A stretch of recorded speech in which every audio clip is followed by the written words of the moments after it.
Мына бар ғой, ассалаумағалейкум. Мына Алматы Қапшағай трассасының бойында мына мосттарда барлығында мына китайский рекламалар ілініп тұр Қытай тілінде. Мынау Алла сақтасын, қорқатын зат па, қорқпайтын зат па білмеймін, бірақ жаман көрінеді екен де, шын айтқанда. Қытай тілінде рекламалар іліп қойыпты.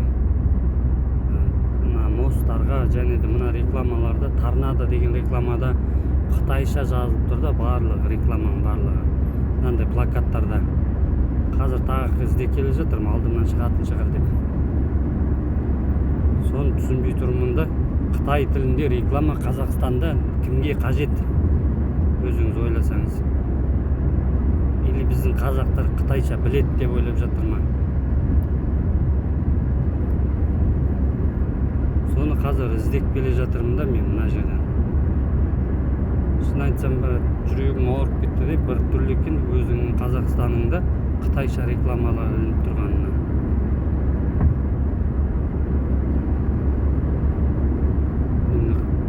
Сақтанғанды сақтайды дейді ғой Алла тағала. Сол үшін сақтанған дұрыс деп ойлаймын. Мына бүгін Қытай тілінде реклама ілсе, ертең тағы бірдеңке деген секілді ғой. Сол үшін осыған мән берсеңіздер, жай қарап өтпеңіздер, кім болса да осыны еститіндей жеткізейік елдерге.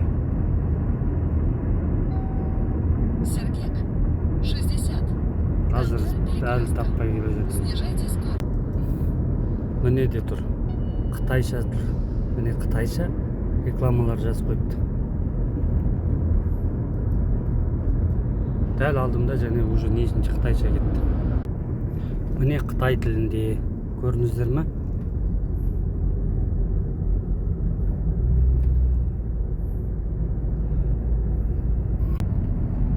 Негізінде Алла сақтасын, сақтанғанды сақтайды дейді. Шын мәнінде кімді Алла тағала қорғаса, соған ешкім зиян келтіре алмайды. Кімге зиян келтірем десе, ешкім оны қорғай алмайды дейді ғой. Сол секілді мәселе неменеде ғой андай. Сақтану керек те. Міне мына жерде тағы да китайский көп өтіп жатырмын, қазір көрсетейін.